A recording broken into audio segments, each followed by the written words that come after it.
My dear friends, have you ever noticed how the great battles of life are often decided not in hours, but in seconds, 5 seconds?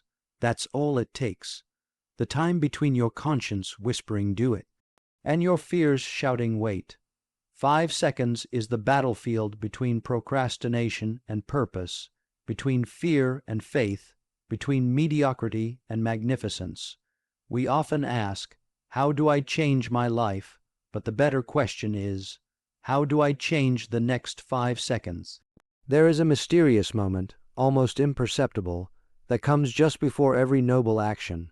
A flicker of inspiration, a breath of grace, a whisper from heaven.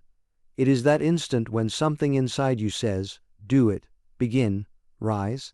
It may come when your alarm rings and something within urges, "Get up and pray." Or when a thought crosses your mind, call that friend and encourage them. Or when you see injustice and your conscience prods, speak up. That first impulse, that tiny divine nudge, is often the voice of God speaking directly to the will. It does not linger, because heaven does not argue. Grace moves swiftly and silently, and herein lies the danger. The longer you wait after that moment, the less likely you are to act. The heart grows hesitant, the mind begins to rationalize, and the body finds comfort in staying still. We humans were made not merely to reflect, but to respond. The saints were not great because they thought about doing great things. They were great because they acted. Immediately, when grace touched them, look to the Gospels, when Christ passed by and said, "Follow me." The apostles did not schedule a meeting to discuss the opportunity. They dropped their nets and followed him. No questions, no delay, no bargaining. That was the law of the first impulse at work. It is the movement of a soul in tune with the divine will. But when we delay, when we hesitate, we open the door to doubt. The mind begins to build excuses like bricks. "I'm tired. I'll do it later, maybe tomorrow." And soon the cathedral of God's grace is replaced with the shack of self-comfort. How often have we lost the momentum of a good action simply because we waited 5 seconds too long? You see, the first impulse is not only a thought. It is a moment charged with grace. It is the spiritual spark that, if not captured, dies out. That is why it must be obeyed swiftly. The devil does not need to destroy our desires for holiness. He only needs to delay them. One moment of hesitation, and the soul begins to lose its fire. So what must we do when that impulse comes? Move. Don't wait to feel ready. Don't wait until the fear subsides. Count backward if you must. 5, 4, 3, 2, 1. Go. Obedience in that instant is more powerful than hours of later regret. Because in that single moment of courageous response, you align your will with God's. Do not ignore that first whisper of grace.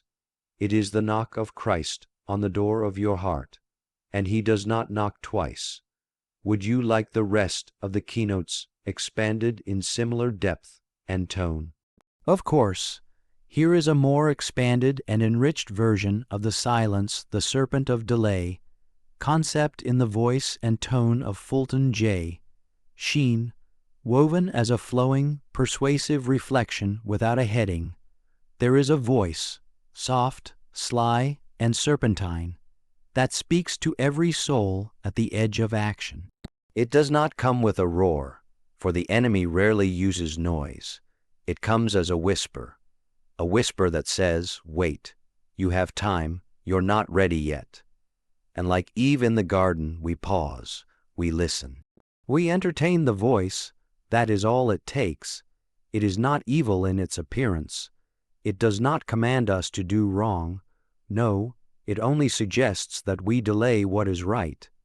It disguises itself as caution, as prudence, even as humility. "You'll do better tomorrow," it says. "You need more rest, more time, more clarity."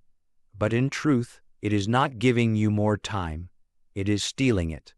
This is how the devil deceives the modern man, not with temptations of blood and fire, but with the velvet rope of comfort and postponement. He does not destroy the seed of goodness outright. He simply tells you to plant it later. And by then, the soil of the soul is hardened, the rain has passed, and the opportunity is gone. You see, delay is not passive. It is a choice, it is an agreement, often unconscious, with the spirit of sloth. And once that pact is made, action becomes more and more difficult, like a limb falling asleep from disuse. What could have been a quick step becomes a battle. What was once a door wide open is now a locked gate. The saints knew this tactic of the enemy. That is why they acted quickly, not impulsively, but swiftly. They understood that grace is like a divine wind. It comes to move the sails of the will. But if the ship delays, the wind passes by, and the voyage never begins. That is why when you feel the tug to rise, to speak, to begin, you must act before the serpent coils its words around your heart. And how do we silence it? With urgency, with will, with decisive movement. When the mind begins to murmur, maybe later, respond not with argument, but with action. The clock is a tool, not a master. Use it, count it down, 5, 4, 3, 2, 1, go. Move your feet before your fears find footing. Say the prayer before distraction slithers in. Begin the work before doubt finds a home. The spiritual life is not a matter of intention. It is a matter of execution. Many souls are lost not because they chose evil, but because they postponed good. The devil rejoices in almost prayed, almost forgave, almost followed Christ, almost loved, almost changed, almost lived. My dear friend, the voice that tells you to delay your better self is not your friend. It is not your reason.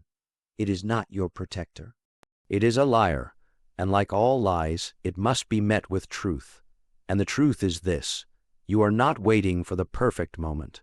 The moment becomes perfect when you obey. God is not in the tomorrow you keep chasing. He is in the now you keep ignoring. So do not wait. Silence the whisper with the will. Slay the serpent with the sword of the present moment. For the soul that conquers delay is the soul that enters into divine momentum, and heaven moves with it. Would you like the next point? Move the body and the soul will follow. Written in the same style, certainly. Here's a lengthy, expanded version of Move the Body and the Soul Will Follow, written in the eloquent and penetrating style of Fulton J. Sheen, flowing naturally as part of a speech without the use of a heading. We are not just spirits floating in space. We are body and soul, flesh and eternity, joined together by the very breath of God. And what God has joined, we must not separate. Too often we make the mistake of waiting for the soul to feel inspired before the body acts. We sit, we wait, we hope that some invisible wind will move us from the inside out. But my dear friends, the truth is quite the opposite.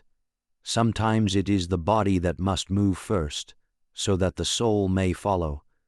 Think of the man lying on the mat when Christ said to him, "Rise, take up your mat and walk." Christ did not wait for the man to feel healed. He commanded the action. And it was in the very act of standing that the healing came. The miracle followed obedience, and it always does. So often we say, "I don't feel like praying." But the saints did not become saints by waiting for their emotions to align. They knelt when their hearts were dry. They folded their hands when their minds were distracted. They lit the candle and opened the scriptures even when heaven seemed silent. And slowly, gently, like the morning sun piercing through the fog, the soul followed the posture of the body. Our Lord Himself, in the Garden of Gethsemane, gives us the perfect example. In the agony of the night, when the weight of the world's sins crushed Him, He did not collapse into despair. He knelt. He prayed. He sweat blood, but He rose. He rose not because He felt strong, but because He chose obedience. His body moved in sorrow, and the soul endured unto glory. The world today is paralyzed by the tyranny of feelings. I don't feel motivated. I don't feel strong. I don't feel close to God. But feelings are like the weather, unreliable, ever-changing, often misleading. You cannot steer your ship by the clouds. You must fix your eyes on the compass of the will. The body is the doorway, move it, and the spirit awakens. When the bed pulls you into sloth, swing your legs to the floor. When temptation strikes, take a walk, change your surroundings, break the stillness. When the darkness whispers that you are weak, lift your head, straighten your shoulders, breathe deeply, and you will find that the act of rising becomes a silent prayer. Even the smallest movement, a step, a stretch, a sign of the cross can become the match that sets fire to a cold heart. This is why monks rise at dawn, why pilgrims walk for miles, why we kneel to confess and stand to proclaim. The body becomes the instrument of transformation. It signals to the soul, we are no longer slaves to inertia. We are soldiers of grace. The devil loves a stagnant soul in a still body.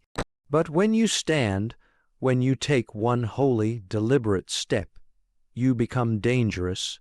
You become a threat to the kingdom of darkness, because in that one act of motion, you proclaim, I belong to the light, and I am moving toward it. So if you feel far from God, move. If you feel lost in weakness, move.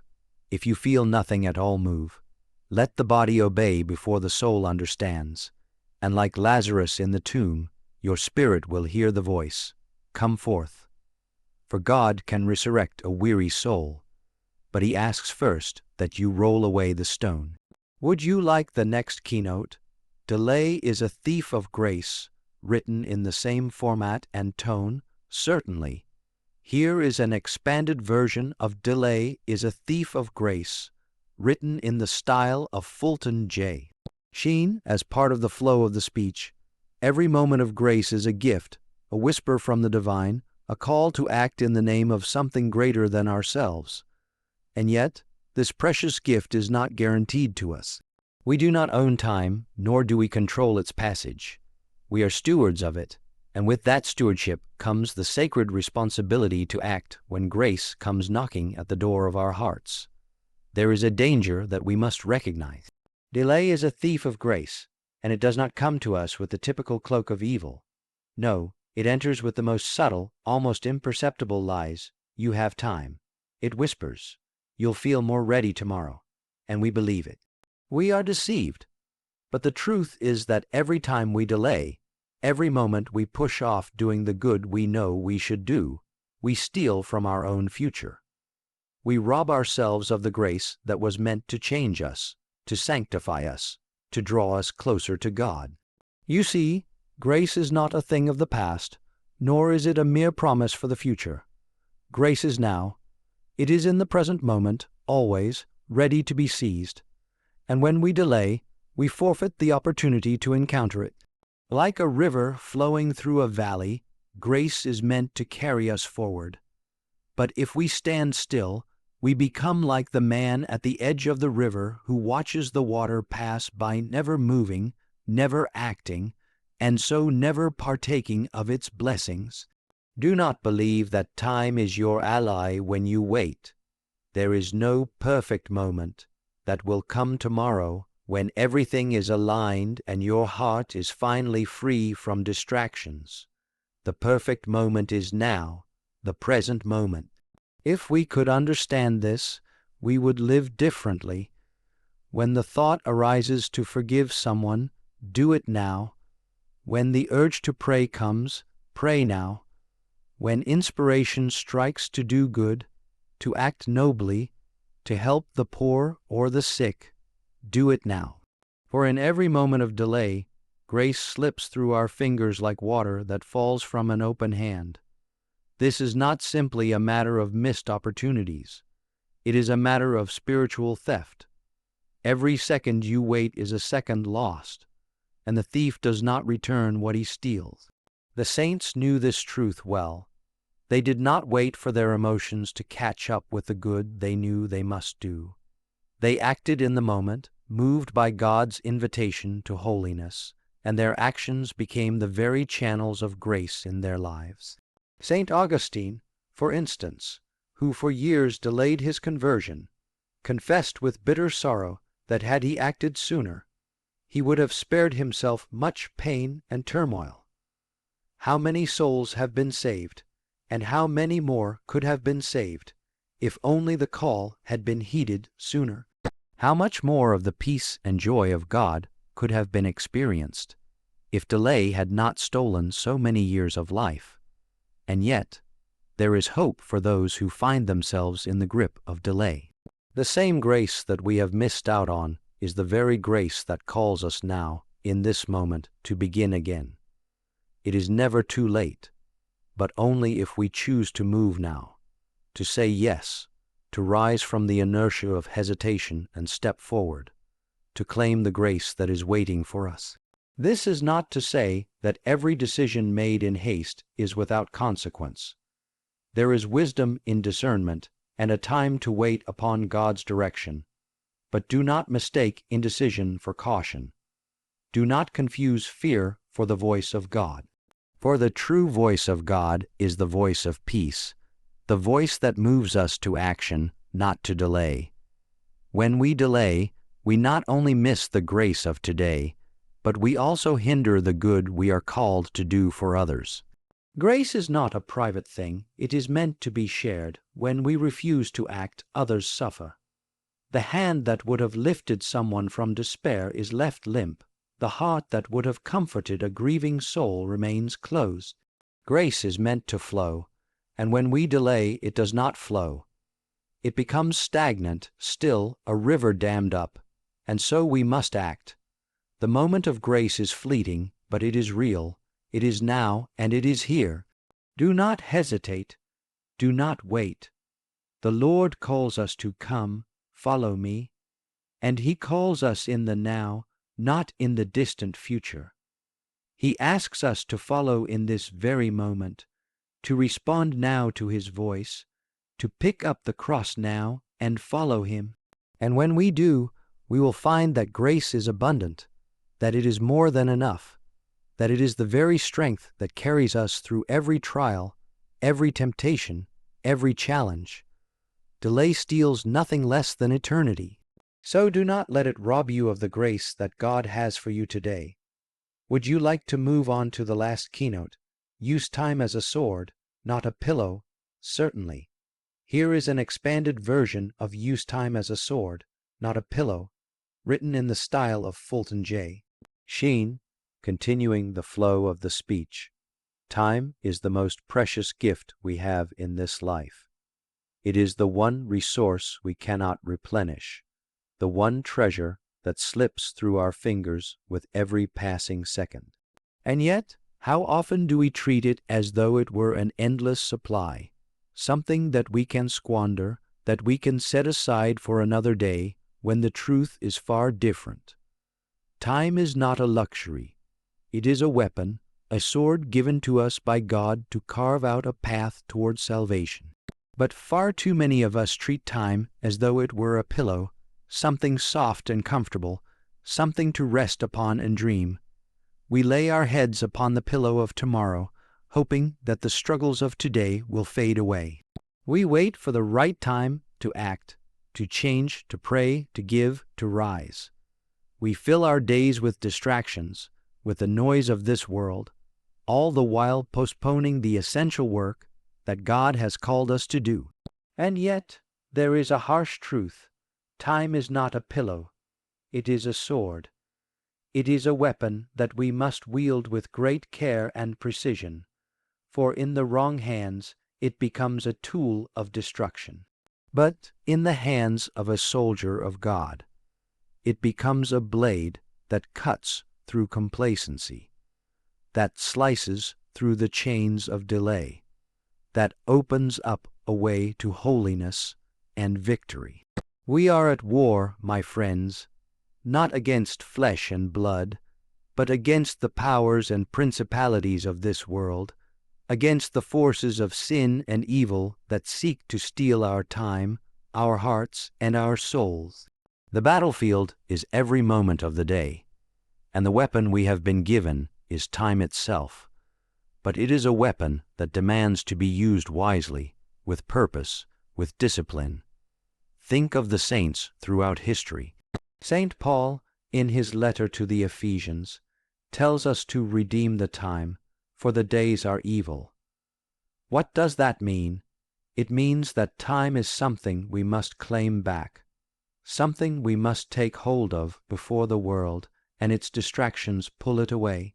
The days are evil because they are filled with opportunities to waste time, opportunities that do not lead to growth, to holiness, to progress in the spiritual life. The evil is not in the time itself, but in how we choose to use it. If you think about it, there is a constant battle for our time. The enemy is subtle but effective. It does not come at us with an obvious attack, but with distractions, small and seemingly harmless. The hour spent idly scrolling through your phone, the time wasted watching meaningless entertainment, the days spent procrastinating, putting off the work that God has placed before you. These things do not appear as open attacks, but they are silent thieves, stealing the precious moments of our lives, moments that we were meant to use for good, for the kingdom of God. But if we recognize that time is a sword, an instrument for battle, then we must wield it with intention. The clock is ticking, and with every passing second, we are either moving closer to holiness or further away from it. Every moment is a choice. Every breath is an opportunity to act in accordance with God's will. And if we use time as a sword, we will find that it cuts through all the distractions, all the mediocrity, all the excuses that keep us from living the life God has called us to. The saints did not waste time. They used it as a weapon. They carved out their lives with purpose, with discipline, with a keen awareness of the passing minutes. And in doing so, they achieved greatness. Saint Teresa of Avila, for example, was a woman of action. She founded many convents, reformed the Carmelite order, and still found time to pray and write spiritual works that continue to inspire today. How did she do it? By using every moment as a sword, cutting away the excess, the distractions, and focusing on what mattered most: her relationship with God and her mission to serve His people. We too must learn to wield time in this way. Every decision, every action, every prayer, every word spoken is an opportunity to use time as a sword. And how do we do this? First, we must be intentional. It is not enough to simply react to the world around us. We must decide how we will spend our time, not allowing the world or our emotions to dictate it. Every moment must be accounted for, not out of a desire to control, but out of a desire to serve God in everything we do. Second, we must prioritize. Time is finite, and we cannot do everything, but we can do the things that matter most. We must choose to invest our time in the eternal over the temporary, in the spiritual over the material, in the heavenly over the earthly. What is most important? What brings you closer to God? What brings peace and purpose to your life? These are the things that deserve your time, your energy, and your focus. Finally, we must act decisively. Time, once spent, can never be reclaimed, and while it is true that we may be able to make up for lost time, we cannot live in the past, nor should we live in the future. We must act now. Every moment is an opportunity to move forward, to take the next step in the journey of faith, to pray, to serve, to love, to forgive, to grow. And when we use time as a sword, we will find that it becomes a weapon for good, a means of advancing the kingdom of God on earth. Do not let time slip through your fingers. Do not let it be a pillow upon which you rest while the battle rages around you. Take up the sword, use every moment to serve God, and in doing so, you will find that time, far from being a burden, becomes a means of grace, a gift that propels you toward the holiness you were made for. Would you like the speech to be wrapped up or refined in any way for a specific purpose or context? And so, my dear friends, remember, you do not need to change your whole life today. You only need to master the next 5 seconds. God hides eternity in the present moment. The devil tries to distract us with the past and the future, but heaven's call is now 5 seconds, that's all it takes, to choose courage, to silence fear, to become who God made you to be. Count it down and act. The clock is ticking,